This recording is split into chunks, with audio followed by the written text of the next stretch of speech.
how many Greek dictionaries do you actually need to be able to understand the Bible?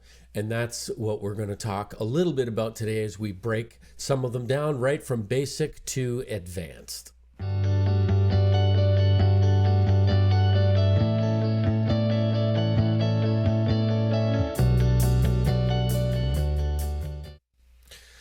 Okay, so maybe you have some Greek dictionaries. Maybe you would like to look at Greek a little bit. We started talking about it in our last session, and now we're going to start to break things down into a greater amount of detail. So I'm going to be going through a series of dictionaries or lexicons or concordances or however, they use different terms because they nuance in different ways. And break them down, give you some information about them, some of their strengths and some of their weaknesses, depending on what you're looking for. So here's the thing, is that whether you're a beginner Bible reader or whether you're a pastor in ministry or anything in between those things, we can always experience a certain degree of benefit from having Greek help tools. Also understand this, and I've said this before, I'll say it again, is that you don't need all of these things to be able to understand the Bible and the main message that the Bible teaches us. You don't need commentaries, you don't need tools, you don't need original language references. However, like we talked about last time, using those original language references allow us to capture some of the nuances. They allow us to get more of a color picture view than a black and white picture view of what the text is really saying. It can build our understanding and our appreciation for what the scripture is teaching. And what I find is when I start to study the Greek, it doesn't change the meaning of the verse, but it helps me get that verse down into my heart at a different level. I have a different depth of appreciation and a different depth of internalizing that particular verse. So just some thoughts on that. So we'll start with the most commonly used, the most well-known, and that is Strong's Exhaustive Concordance. Now what we're going to do is we're going to look up the word doulos. We're going to look at doulos in all of these different dictionaries. The word doulos is oftentimes translated slave or sometimes translated servant, but we'll start with Strong's Exhaustive Concordance, or in this particular case, I'm using the enhanced Strong's because my original Strong's is on paper and weighs about 3,000 pounds. They're a great big book. What's great about Strong's is that it's exhaustive. In other words, every word used in the Bible is in Strong's Concordance, and so that's great. It was published around 1890, so it's been around for a long time. Now the downside to that is it's called what we call pre-papyri. What happens, and here's my little side story already, is that in the late 1800s and early 1900s, they discovered a whole lot of papyrus papers in northern Egypt that were written in the Greek language and dated to around the time of Jesus and the time of the writing of the apostles. Now, before they found so much of this, Greek scholars, Greek Bible scholars, faced some challenges because most Greek references that they had were from what we call classical Greek, or is also known as Attic Greek. It was the educated, it was the kind of literature language of the day, and because of that, when they started looking at New Testament Greek manuscripts, the language, although being the same language, was somewhat different than everything that they could see in classical or Attic Greek. And because of that, they had actually come to the conclusion that the Holy Spirit had taught the writers of the New Testament a new language. They called it Holy Ghost Greek or Holy Spirit Greek because they couldn't find so many external references that explained or gave definitions. So they did the best they could with what they drew from classical Greek and then what they could derive from context in Scripture to arrive at those definitions. Now, what they discovered when they found all of these papyri, was that the language that the New Testament was written in was actually the common man's language, the everyday language spoken by most people. It wasn't the language by the highly educated, it was the everyday language.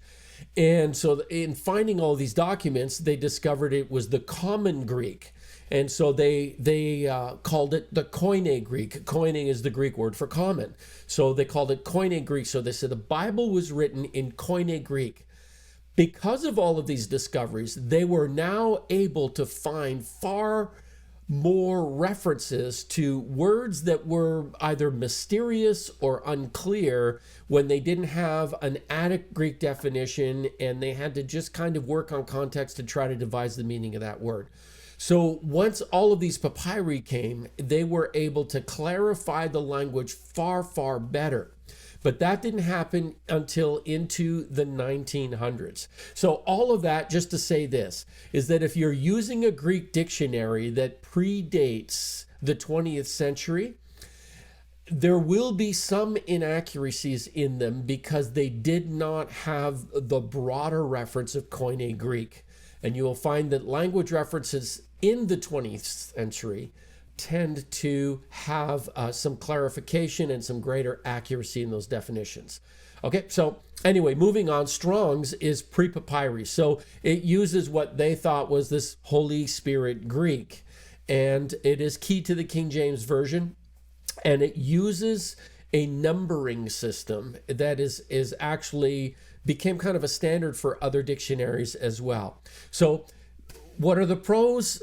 First of all, ease of access. The Strong's Concordance is available free online. There are some websites that you can access them freely. The number system, again, is used consistently by others as well. And it uses the transliterated Greek spelling. In other words, it doesn't use the Greek alphabet letters. It uses the Latin-based, the English letters in our case, to help us see the word. Now, the cons of it are that there's no context for definitions. So it kind of works like a Webster's dictionary, where it will give you all of the possible definitions of a word, and you don't know which definition necessarily is the one to be used in the verse that you are looking at. And that's where context defines the word, not just your dictionary. And you have to be careful not to just pick the definition that you want or use all of the definitions for that one passage, because that you just, that's not good linguistics, okay? And there are some inaccuracies because it's pre-Koine. It's a great beginner reference, okay? It's a good starting point if you're wanting to look at Greek and Hebrew for that matter, because Strong's has Hebrew as well. It's a good starting point. If you want to buy a Strong's Concordance, you can get a physical copy for about $30 on Amazon, or, of course, there are other places that you can order those things from. So, what does a Strong's look like? Well, we'll take a look at that right here and take a peek at this is Strong's. Oh, I'm ahead of myself here. Let's back up here and go right here. There it is. This is the Enhanced Strong's Lexicon. So this gives both the Greek spelling and the transliteration. This is from the Enhanced Strong's. So it's Strong's number 1401. So the word doulos there is in this particular case, it doesn't have so much multiple definitions, some nuances, but it tells us how it was translated and how many times. It occurs 125 times. The Authorized Version translates it as servant 118 times, bond 6 times, bondman once. So it gives this definition: a slave, a bondman, a man of servile condition, a slave, metaphorically, one who gives himself up to another's will, and it goes on from there. Okay, so that's Strong's Lexicon, and that's what that looks like over there. So now we move on to the next one, which will be Vine's Expository Dictionary. So I'll show you the Vine's. There's the Vine's right there, and Vine's dictionary came out in about 1940.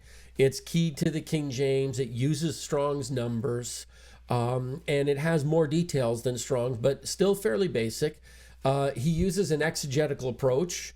which means, or an expository approach, which means that he will tie meanings of words to certain specific contexts and passages to help you draw that understanding and make those connections. So it uses, again, Greek spellings. Now, it uses transliterated, right? Rather. Now, what you have here is, again, he uses some New Testament references and talks about one who gives himself up to the will of another, and gives some extra information, like the female is translated handmaid, and on from there. This is a great basic, beginner to intermediate, but definitely beginner. This is a great beginner Greek dictionary. I used Vines for a great number of years, and I still look at it occasionally. I have other reference tools, and some of them that I definitely depend on a lot more, and I'll comment on the ones that I lean in on the most. But about $40 if you want a hard copy of this. About $40 will give you that, and it's a great passage, or a great book to be able to use for that. All right. So now from there, then we move on to what is known as Thayer's, and Thayer's. I'm just gonna swap this out here and bring up this screen here, which is Thayer's. And I don't have this in my logo software, so I am using BibleHub.com. I'm going to talk a little bit more about Bible Hub in the future, as well as some other online resources. But in Thayer's, you will have definitely some greater depth. Talks about how it's used specifically, how it's used metaphorically. Again, you'll have some specific references. Now, it does use the Greek spelling of words. So if you're not familiar with your Greek alphabet, or if you have no knowledge of Greek whatsoever, you might find yourself getting lost and looking at words and saying, what is that? And it's karyos and despotes and oikodespotes. And, if you don't know your Greek lettering, you won't even be able to pronounce the words, and you kind of tend to be lost a little bit in Thayer's.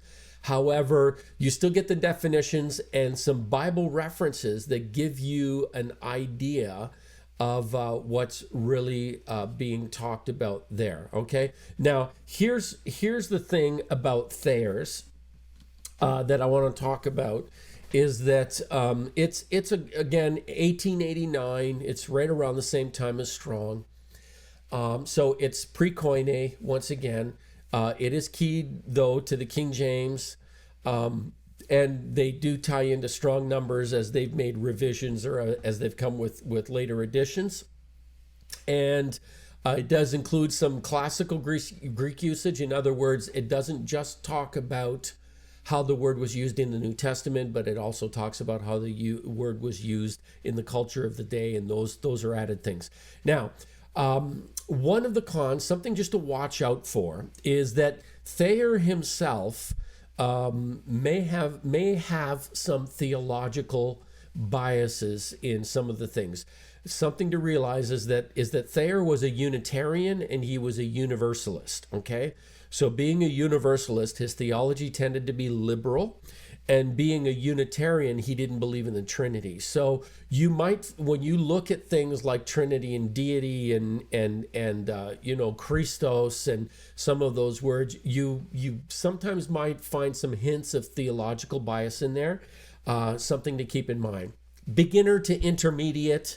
And again, because you can get it on Bible Hub, you can get free access to it. If you want to buy it in hard copy, it'll run you about $50 Canadian for one of those. So in some of the reviews that I've read online from scholars and from seminaries, I've seen that a lot of them will take those three dictionaries and basically not recommend them. It doesn't mean that they're bad. It just means that there's a whole lot more out there that is significantly superior. Okay, so if they're talking to a seminary student, they're going to say, don't use these. And then they'll say, use these. And it's not because they're biased against it, but it's because it's old information. And here's something to keep in mind. You not only run into old Greek definitions, but you also encounter old English definitions. So words change meaning over time. And I mentioned this last session. For example, the word episkopos, which is translated bishop in the King James Version. And in their case, they would translate it bishop. But the word bishop in today's context, with all of the various theological streams, is a word that's charged with not a single meaning anymore. And so a newer dictionary would more accurately provide a definition that would be something like overseer. So you're going to find that sometimes even the definition uses English that is not current to our vernacular, and that's another thing to keep in mind. That's, I believe, another reason why they're not highly recommended if you really want to dig into the Greek. However, cheap and free are always a good deal. And if you're new to Greek, it's still a great starting point. Most of those definitions, you're going to get something really good and really worth working on. Now, I'll move on to the next one, which really was developed over a very long span of time. And I'll give you titles, but I'll give you authors, because some of their titles are long enough to be their own book. These guys have given long titles to their books, but a lot of times we know them by their author names or even by the abbreviated author names. So a Greek-English Lexicon by Little, Scott, and Jones. So a lot of times we call it the LSJ, all right? Little, Scott, and Jones, Greek-English Lexicon. The work began in 1843.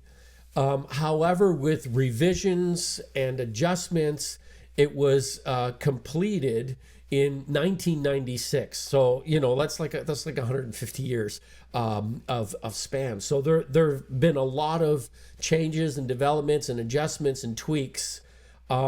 Now, the thing about the LSJ is that it focuses a whole lot on extra biblical content. In other words, it's looking a lot at how the words were used outside the New Testament in the cultural context of the day. And that can be very helpful. Sometimes there are some words used in the New Testament that are kind of redefined for the New Testament, used uniquely or applied uniquely, I should say. However, this can be helpful for building a cultural context or a culturally contextual understanding of the use of the word, okay? So it gives that classical Greek usage, but it really has a lack of biblical references. It gives you a lot of extra biblical references of what papyrus contained what word and who used these words in those historical times. It's good for a beginner to an intermediate. If you had to pick one, this would not be just the one to have, because it doesn't tie in strongly to the New Testament.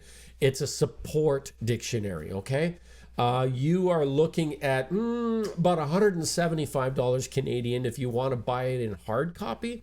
However, I just was looking at Amazon and saw that the Kindle version of this is on for $3.98. I mean, that's less than the price of a snooty coffee. So you could do really well with that. All right, moving forward from there, and I didn't show you those references. So and what they look like. So let's go have a look at the LSJ. So here is the LSJ on your screen, and the word doulos there.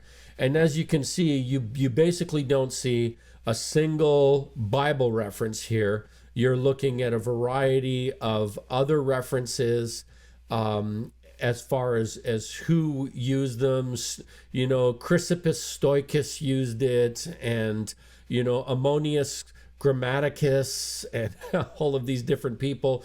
And so the definition itself can be a little bit cryptic, but once again, one made a slave, generally a bondman or a slave, and so on and so forth. And it gives those definitions. And as you can see, they can be pretty limiting in a lot of ways. So that's the LSJ. Moving on, the titles get a little bit longer. We go to the Greek-English Lexicon of the New Testament based on semantic domains by Louw-Nida. So most people just call it Louw-Nida, okay? So the Louw-Nida I've used for probably 10 years now. It's a little bit different. It's published around 1988, 1989, and it's based on this concept of semantic domains. So a semantic domain is where you take synonymous or similar words and you group them together. All right, and a semantic domain, a yacht, a boat, a ship are all floating vessels. They might all belong in one semantic domain because they're all floating vessels that people get in and go from one point to another. So they group Greek words together based on those semantic domains. On paper, then it's indexed by topic. And it gives New Testament references for how the word is used. So it helps give again an exegetical or rather an expository element to it that helps you connect how the word is used in different New Testament contexts. It does use the Greek spelling. So again, it's helpful to learn your Greek alphabet. Good for beginner to intermediate.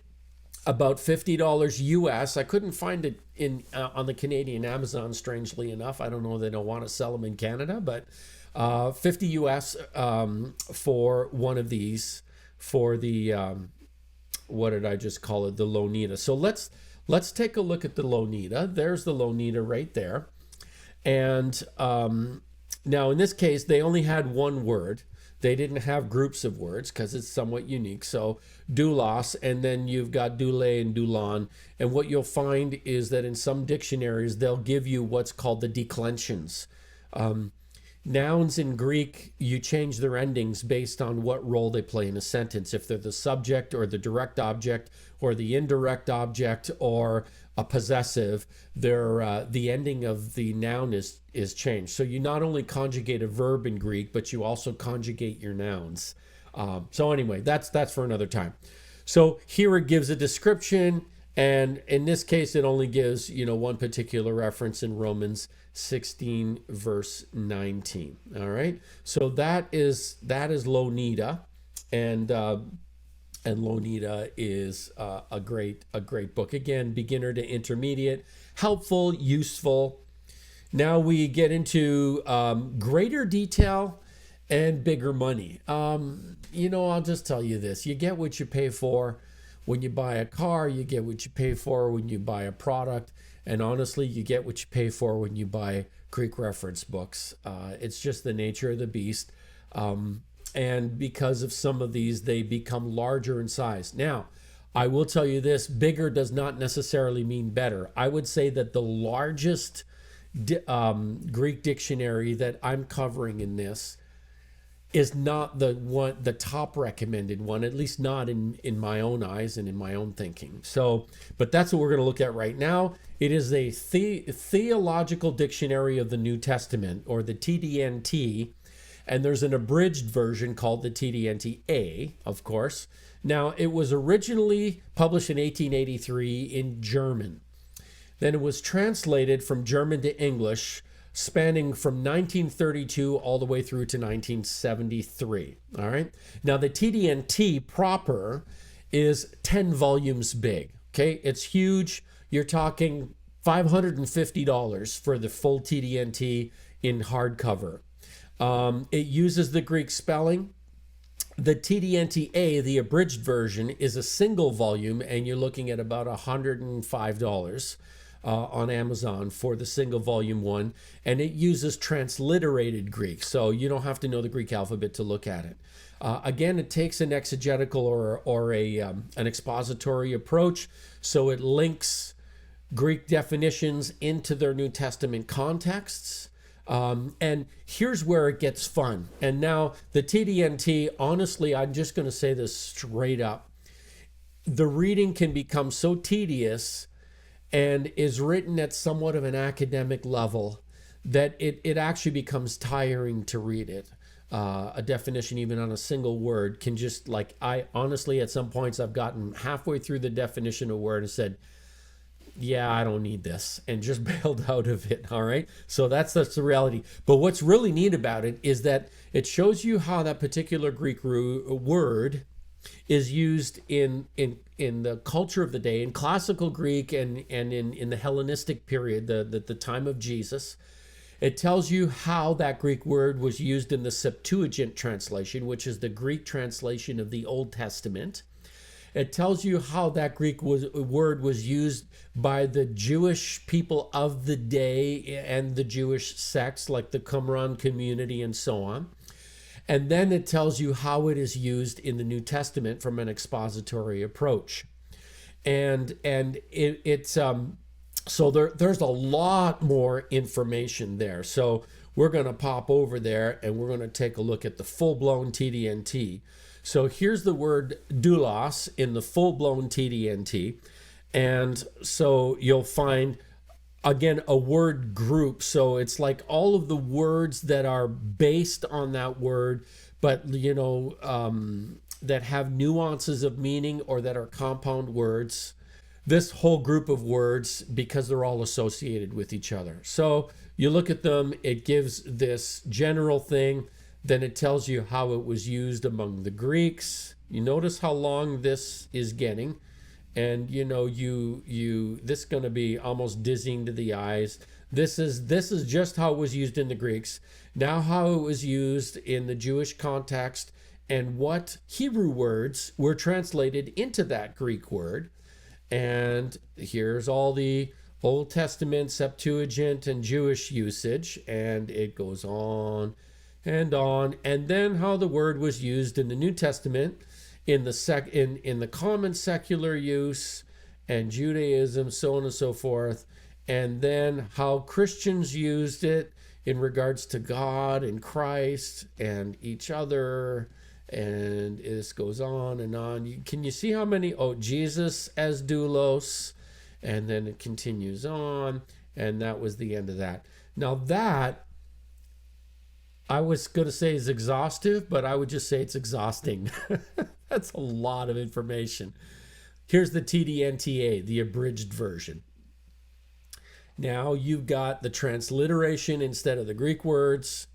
Here's among the Greeks.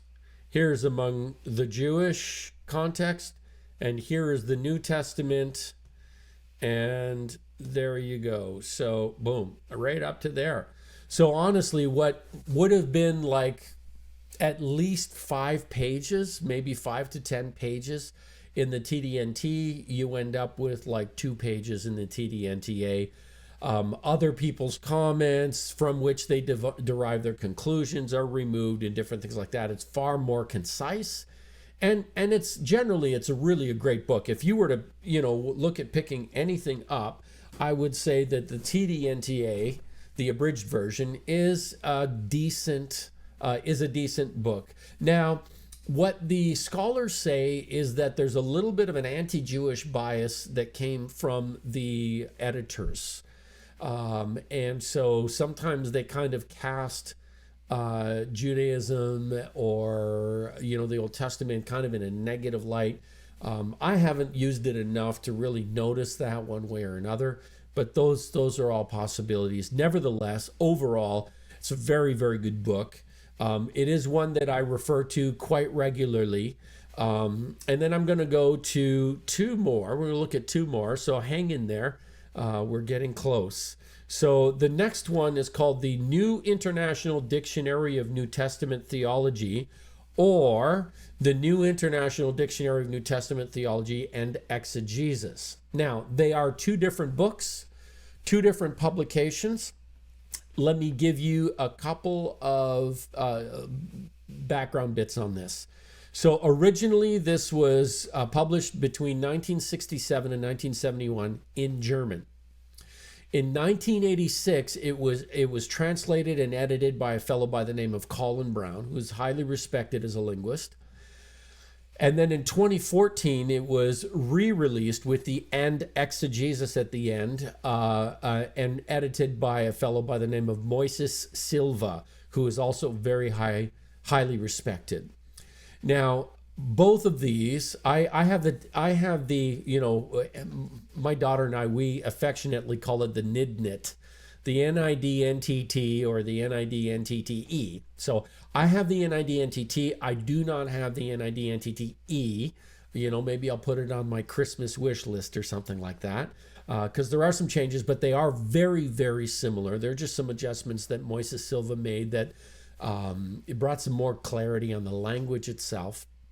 It's very thorough, not as much as the TDNT, but more than the TDNTA. Okay, it's in between those two as far as breadth of content, as far as how much reading you'll need to do.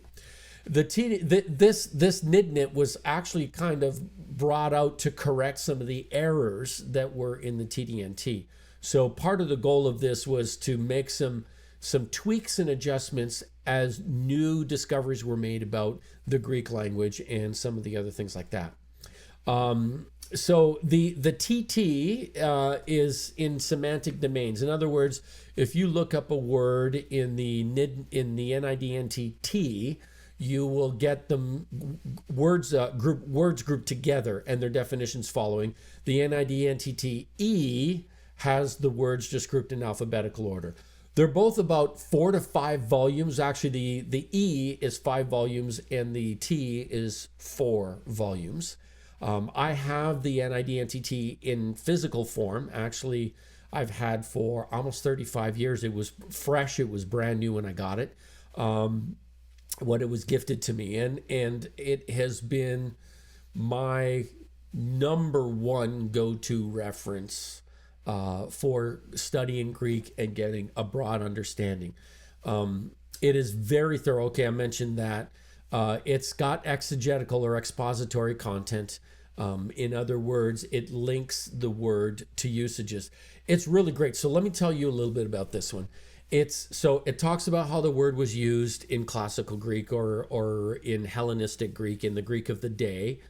It tells you how it was used in the Septuagint, in the Greek translation of the Old Testament. It tells you how it was used in present day, that day, New Testament, present day Jewish context and sectarian context, such as the Qumran community and so on, which they found a lot of writing in the Dead Sea Scrolls from the Qumran community, which allowed them to bring clarity to that.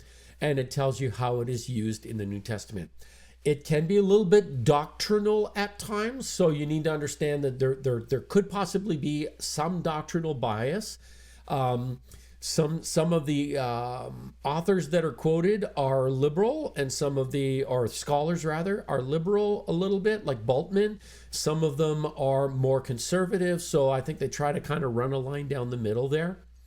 And it also breaks down, which I think is really neat, how specific New Testament authors use a specific word. So they'll say, Paul uses this word this way, whereas John uses it this way. And just because of knowing the author's, genres of writing, knowing the author's approaches of writing, you are able sometimes to discover the distinctive uses of certain Greek words. And I just think it's really great.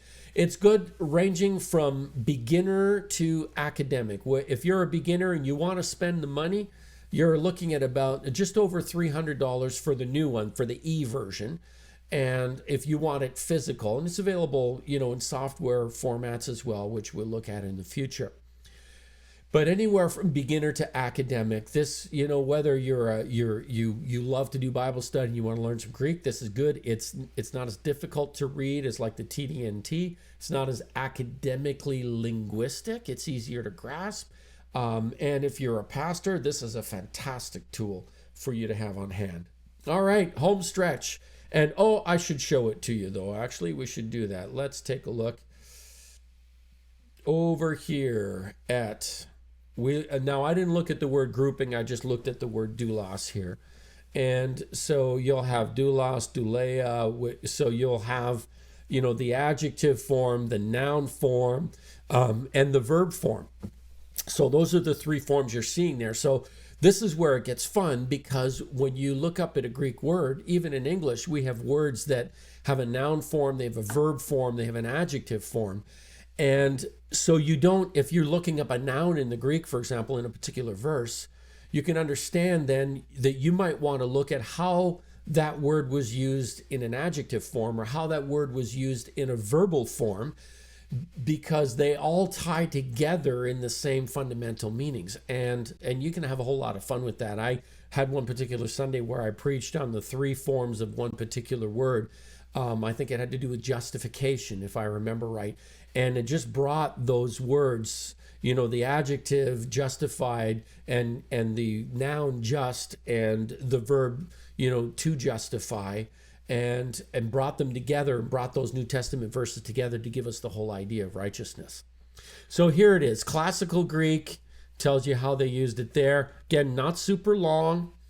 Old Testament, and how it was used in the Septuagint and in the Old Testament context. And, even some things like the Code of Hammurabi are referenced. And again, they always give the references to those things.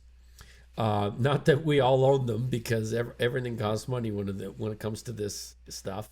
And then here's your New Testament use, and talks about the nuances of it. And again, lots of New Testament references that are put here to help you understand and connect dots in this context as well. Sociological problems. And what you find here is that when you use this one, for example, you'll find that the word slave used in that day was nothing like how the word slave was used in the context of 200 years ago, and all of the slavery of, when they went and brought the Africans over to, the British colonies and to the United States, and that whole thing. Well, when the Bible uses the word slave, it's not even thinking that way. It's not even connected to that way of thinking. Slaves could actually be free people. They could be people who pay you. It was a way of paying off a debt. They could buy their freedom. They could be put in charge of whole households. It's a whole different thing. So anyway, you can read on here, talks about Jesus, so on and so forth, and then there's usually a bibliography at the end. And if there's a specific commentary theologically, they'll usually quote who that person was. So that's the NIDNTT that I have, that I really, really love. And the final one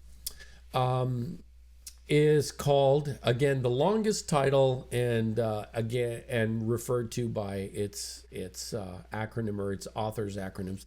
A Greek-English Lexicon of the New Testament and Other Early Christian Literature, 3rd edition. All right. Known as BDAG, BDAG. People just call it BDAG, and that's the abbreviation of the four key editors and authors. Different people have edited and contributed over the years, because it first came out in German. It was a Greek-German dictionary in 1910. And then by the year 2000, it had gone through a few English editions. And by the year 2000, the 3rd edition was put out, which is this one here. Now, in the world of New Testament Greek studies and academics, this is considered the gold standard. This is the cream of the crop. The definitions oftentimes are not even necessarily as long as the NIDNTT, but this is the gold standard. This is the go-to for any Greek scholar. All right.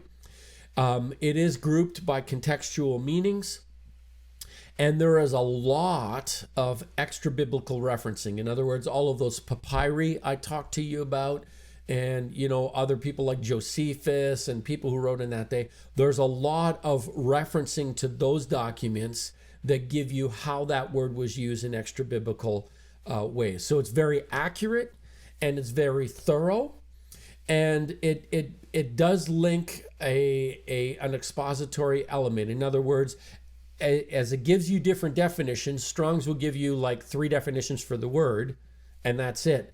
This one, for each definition it gives, it will give you the both extra biblical and New Testament references that provide the context of how that word is used in context and what it means in those particular contexts. Okay. Now, you've got to be familiar with a little bit of Greek to get through this. I'll show you in a moment, because it can tend to feel pretty cryptic. You need to at least know your Greek alphabet, or you're going to be completely lost. I would say this is good for intermediate to academic. A beginner can use it if you're just looking at definitions and the Bible references to which they refer. But beyond that, it's really intermediate to academic. And again, if you're a beginner, just look at the definitions, you'll get by. Money, about $225 Canadian for the hard copy of this. And they basically say, if you really want to delve into Greek and you're going to buy one Greek dictionary, this is the one to get. And what a lot of commentators or scholars say is that you're better off spending $225 on this one dictionary than you are in spending $100 and $100 and $50 on 3 different dictionaries. This is very, very highly respected and highly regarded in the world of New Testament Greek. Okay. Now, I use BDAG. I do, but because I was so unfamiliar with it for so long, and when I would look at it, I would feel lost, which you'll see why in a moment. When I would look at it, I would feel lost. It was discouraging to me. And so I would go back to the NIDNTT as my primary. I also, if I'm doing a word study, I'll look at Strong, I'll look at Vines, I will look at the LSJ, I will look at the NIDNTT, which is where I'll generally spend most of my time in. And now, just as of late, I've bumped BDAG up to my high on my priority list because it is such a good work. It's so well done. So let's take a look at BDAG over here. And there's the word doulos. And what you get here is you get a declension and you get the article, the ha there.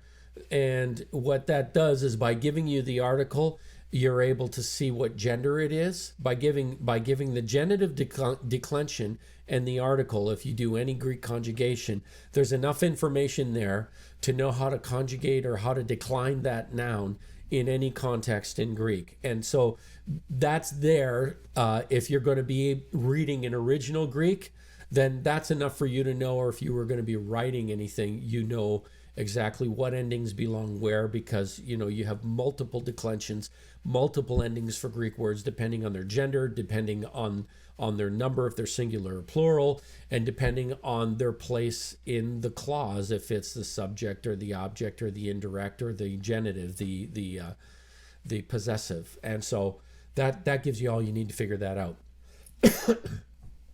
So definition one, a male slave is an entity in a socio-economic context, a slave or a servant. And then, it gives you a New Testament example. And then it gives you like a contrast, in contrast to a master, a whole bunch of New Testament references there with slaves and masters. In contrast to a free person being slave versus free, gives you all of those New Testament contexts as well as extra biblical contexts. So that's where you get all these other abbreviations and so on and so forth. All right. Again, some Greek phrases there, and in contrast to being a fellow Christian, that we're servants of one another, and that's another piece as well. Number two, one who is solely committed to another, slave or subject, and so it'll give some meaning there. In a negative sense, in a positive sense, how that's used in the New Testament, how that's used extra biblically, and even in the Old Testament. So you get all of these different lists of Moses, of those who receive God's Spirit, of Christian prophets, of apostles, of God-fearing people, and it goes on. And then you get all of these bullet points here, which most of us will look at that and go, yeah, whatever. Which is, I still do a fair bit of that. But these are all extra biblical sources. And if you had them, or if you wanted to really dig deeply, that's what you would be looking at. But for the most part, now one example here is over here, Moulton and Milligan. This is another Greek dictionary that I do use quite a bit. Moulton and Milligan, the vocabulary of the Greek Testament, is specifically to extra biblical. It ties it into the New Testament, but again, it's about how it was used in the day as Koine Greek, as common Greek. And again, no one knew these things until the late 1800s and as they began to study the linguistics further. So this is the BDAG. It is the gold standard. And if you're just going to be looking up a word and you want its meaning, you're going to get its meaning. If you're looking for a specific verse, you can find that verse, then you'll know to assign that meaning to that verse and not the other meaning. Whereas Strong's, you don't always know. You got to be careful that you're not just picking and choosing what will fit your preferred idea of what you want the verse to say. This helps you keep it in its proper context. So basically then, that's what we end up with when we look at all of these Greek dictionaries. And there's a whole lot going on there. And you can go from free to very expensive. You can go from simple to complex. You can go from short to long. There are a lot of options there. And depending on where you are at in your journey and in your study of the word, you might want to start with something simple like a Vines or something like that. Or you might want to invest in a BDAG. If you really want to dig deeper, you might want to go to an NIDNTTE or a TDNT, which if I had to choose between the two, I'd use the former and not the latter. I would use the NIDNTTE. And online, you'll find Strong's. You might find Vines. You will find Thayer's, because those things are just a lot easier to access. And Strong's is almost like public domain material these days. And but just understand that the amount of money you spend is going to determine the amount of information that you get. If you're going to get just one, either go for it and spend a couple of $100 on a BDAG, or start simple with something like a Strong's or a Vines or a Thayer's as a beginner thing. If you already have Greek dictionaries and you want to enhance your research, NIDNTTE, Moulton and Milligan, LSJ will enhance what you already have. So I hope that you've perhaps learned something. I hope that you're not overwhelmed. If anything, I hope it inspires you to start somewhere. And here's the thing, start somewhere. That's why you may not want to start with something like the TDNT, because then you'll quit very early on. Start somewhere and then build from there. And so maybe start with a simple dictionary, but understand that a simple dictionary is a simple dictionary. Don't try to read more into it than you should. Allow it to speak for itself. And always remember that your Greek studies are not intended to change the meaning of the Bible. They are intended to reinforce them and to deepen your understanding and appreciation of what's already spoken. Those scholars that have translated those versions of the Bible that we read have worked long and hard and have invested an entire lifetime in studying the language. They're all smarter than we are. So let's appreciate the work that they've done as well. So anyway, well, stay tuned and see what we're up to next, and have yourself a great day.